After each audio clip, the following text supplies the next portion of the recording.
Where does noise come from? How much noise are we worried about here? Is this some, theoretical phenomenon that never happens? Or is this like a, oh my God, it's all noise? And the truth is somewhere in between, but closer to the, oh my God, it's all noise. Particularly as we reduce voltages because of power dissipation problems in your laptops, and we're trying to run your laptop in 0.8 of a volt in terms of the logic in the core, or 1 volt, or whatever it is. And we'll discover that there's a lot of phenomena that produce changes in voltages that are large compared to 1 volt. And now, why is it your laptop works so well? So we'll get to that. Okay, so just the mere fact that current is flowing through devices, wires and resistors and capacitors, and as we'll see, transistor switches and things like that. Current flowing through any conductor suffers a drop because of the resistance of the conductor. And it's whenever we change the current, if we change, open and close a switch and the amount of current flowing changes, any sort of inductance, there'll be a change in voltage due to L di dt. And in fact, every time there's a step in the current, if you have an inductor and a capacitor, they form a resonance circuit, which in fact, the energy can bounce back and forth between the magnetic field and the electric field, and your voltage will actually ring up and down, even though you say, oh, I just closed the switch, and why a second later is it going boing, boing, So there's a lot of very strange phenomena in the real world. These things can be quite large. So you can see we're talking, a couple tenths of a volt, which is a big deal when we're talking about signaling levels that are only a factor of 2 or 3 larger than that. If we run 2 conductors next to each other, and as we look at integrated circuits next week, we'll discover we have 2 conductors. Your integrated circuit is full of lots of little wires that aren't very far apart. They're actually making little capacitors. And now we have capacitive coupling. If I change the voltage on one plate of the capacitor, I will get an echo of that change of voltage, because the extra volt charge on the first plate pulls in opposite charge on the other plate, and I'll get a corresponding change in voltage on the other wire. Okay, so this sort of notion that I put a big step on the A wire means that I'll actually see a little step on the B wire, and the actual size of the step depends on the ratio of the capacitances here. And in fact, if B is being driven, that will, the thing that's forcing B to be whatever voltage it is will eventually deal with that voltage spike. It will suck those, supply the extra current to recharge that wire and things like that. The trouble is that meanwhile, if I'm looking at the voltage very carefully, sort of picosecond to picosecond, I see a spike, and that can be quite large. The notion of doing anything down any sort of transmission channel, those of you who've taken 602 know all about LTI transmission channels and the havoc they wreak, and the fact that there's no such thing as a perfect response. All the channels in the real world have some sort of spread out impulse response, and as a result, when we transmit signals down a wire, particularly when they reach an impedance discontinuity, like at the edge of a chip, that impedance discontinuity reflects some of the energy, and that reflection of energy turns into small changes of voltages, which can persist, many nanoseconds, even microseconds after the initial voltage step. There's still echoes of that voltage step coming back from the canyon walls, and that can corrupt our understanding of subsequent signals. So that in general, that phenomenon is called sequential interference, and is a real, is particularly for high-speed signaling. We have to be very careful. So either we reduce the size of the signal steps,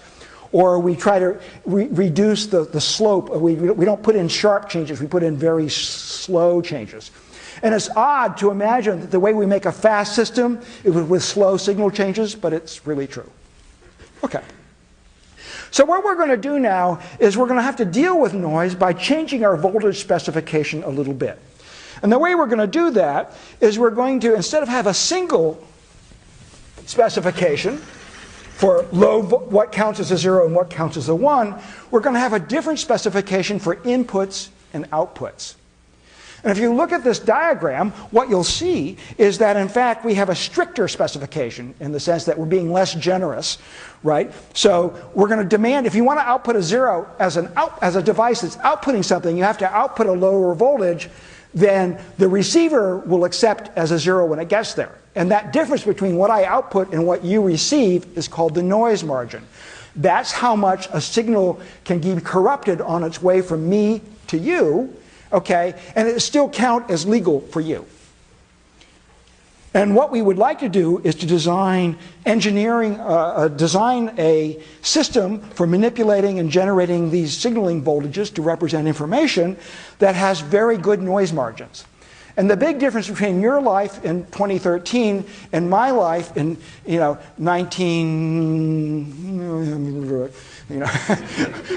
when I first started fooling with computers, is that the noise margins are just astronomically larger. And so I used to have to work on computers that were in special rooms with special power supplies, the temperature was exactly so, because we couldn't tolerate a lot of the way of noise, right? It was huge, decoupling capacitors to soak up noise and slow signaling and things like that. Nowadays, we're much more generous with noise margins, and you'll see next Tuesday where the miracle came from. The miracle of CMOS, complementary metal oxide semiconductors. But today, let's just assume what we want are good noise margins. And the better the noise margins are, the more corruption that can happen, the more reliable our system will be. So here's a picture. Okay, I built this combinational device called a buffer. So this is like our copy thing in the video, except now it's operating on a single bit. If I put in a 0, I get out a 0. If I put in a 1, I get out a 1. Okay.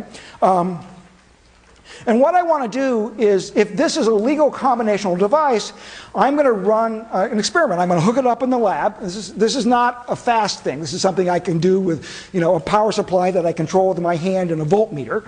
What I'm going to do is I'm going to test this device by stopping the slideshow. I'm going to test this device by putting a particular voltage in on its input, on the input wire, and measure what the device gives me on the output. Okay, so this curve, this V in versus V out curve, is called the voltage transfer characteristic, or VTC, of the device. There's a reason I'm doing this. So this is just not a gosh, another graph. We'll learn something really neat in just a second. Okay. The first thing we'll learn is that Tinkerbell has died. Sorry.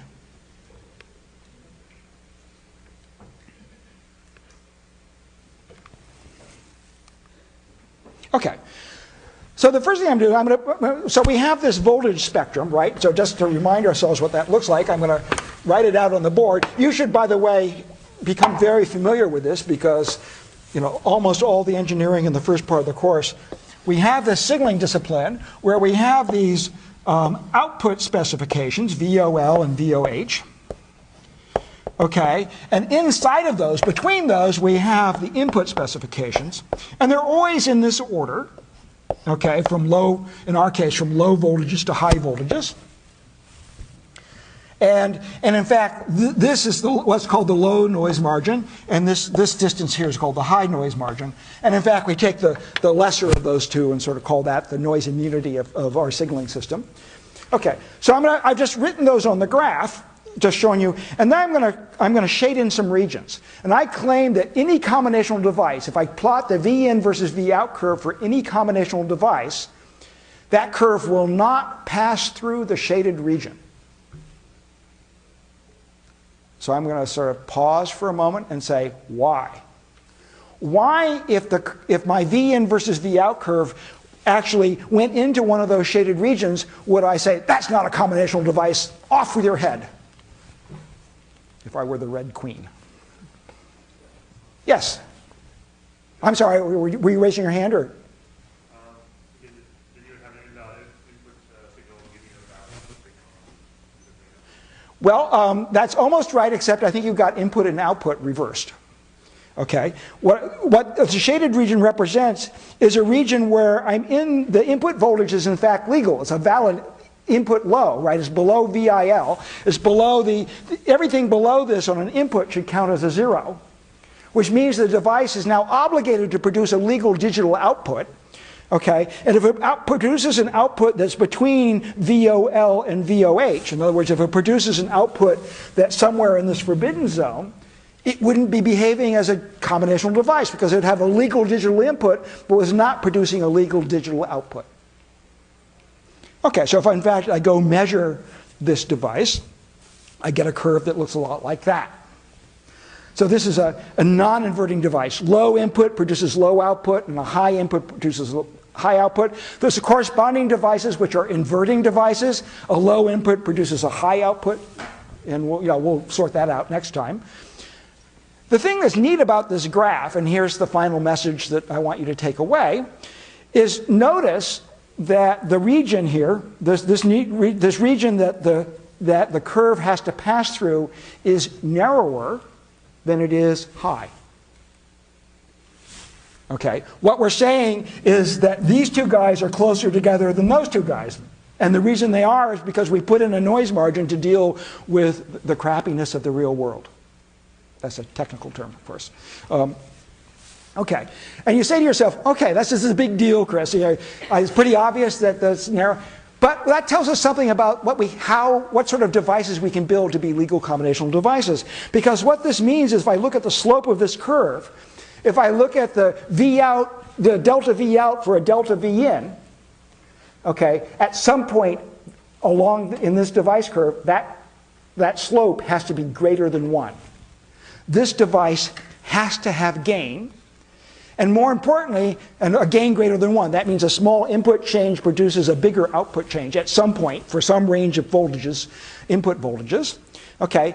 And it's nonlinear. In other words, the slope of the curve will have to change somewhere along the line. So gain and nonlinear means what leaves out, we can't use resistors or capacitors to build combinational devices. Those are linear devices.